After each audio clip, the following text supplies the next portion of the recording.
અમરેલી ખાતે મતદાર યાદી વિશેષ સુધારણા અભિયાન અંતર્ગત જિલ્લા ભાજપ દ્વારા વિધાનસભા કાર્યશાળાનું કરાયું આયોજન। ગુજરાત પ્રદેશ ભાજપ દ્વારા આયોજિત મતદાર યાદી વિશેષ સુધારણા અભિયાન અંતર્ગત ગુજરાત પ્રદેશ ભાજપ અધ્યક્ષ જગદીશભાઈ વિશ્વકર્મા અને ગુજરાત પ્રદેશ સંગઠન મહામંત્રી રત્નાકરજીની વર્ચ્યુઅલ ઉપસ્થિતિમાં અમરેલી ખાતે જિલ્લા ભાજપ દ્વારા વિધાનસભા કાર્યશાળાનું આયોજન કરવામાં આવ્યું। આ અવસરે કાર્યશાળાના પ્રવક્તા અનિલભાઈ ગોહિલ, અમરેલી જિલ્લા ભાજપ અધ્યક્ષ અતુલભાઈ કાનાણી, ગુજરાત પ્રદેશ બક્ષીપંચ મોરચાના મહામંત્રી મયુરભાઈ મંજરિયા, અમરેલી જિલ્લા ભાજપ મહામંત્રી મેહુલભાઈ ધુરાજીયા, પદાધિકારીઓ અને કાર્યકર્તા ઉપસ્થિત રહ્યા હતા।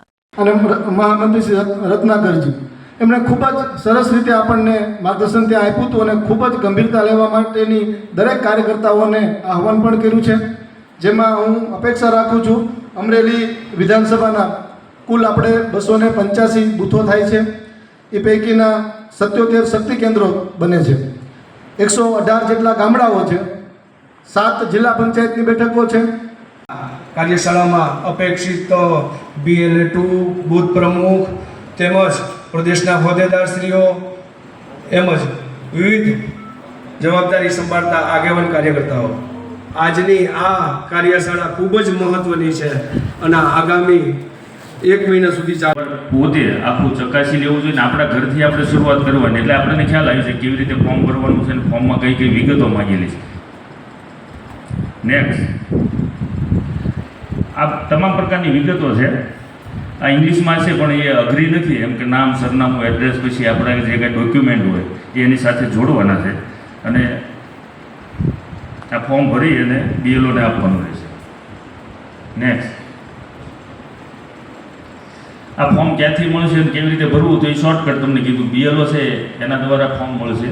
BLO પોતે જ તે ઘરની 2 વાર મુલાકાત લેવાના છે, એની સાથે સાથે આપણે પણ મુલાકાત લેવાની, BLO સાથે આપણે સારા સંબંધ કેળવી અને સાથે રાખી આપણે આ કામ કરવાનું રહેશે। ઓનલાઈન પણ મળી જશે, કામ કરતું રહેવાનું છે।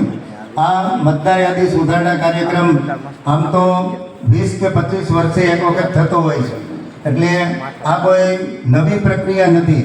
કેટલાક લોકોના મનમાં અમુક પ્રકારની માન્યતાઓ છે કે આ મતદાર યાદી સુધારણાનો કાર્યક્રમ છે એ મતદારોના નામ કાઢવા માટેની આખા રાજ્યનું ઇમ્પોર્ટન્ટ છે, છતાંય એ કામને બાજુએ મૂકી અને 182 વિધાનસભામાં મારા કાર્યકર્તા જોડાય છે અને એમની સાથે મારે જોડાવું છે એવા કર્મનિષ્ઠ ગુજરાતના મુખ્યમંત્રી માન્ય ભૂપેન્દ્રભાઈ પટેલ સાથે વિદેશ હોય, બહાર હોય અને તેઓ બહાર એટલે બહારના રાજ્યમાં હોય ને તેઓ જાતે આ ફોર્મ ના ભરી શકતા હોય તો એના આપણી પાસે 2 ઓપ્શન છે।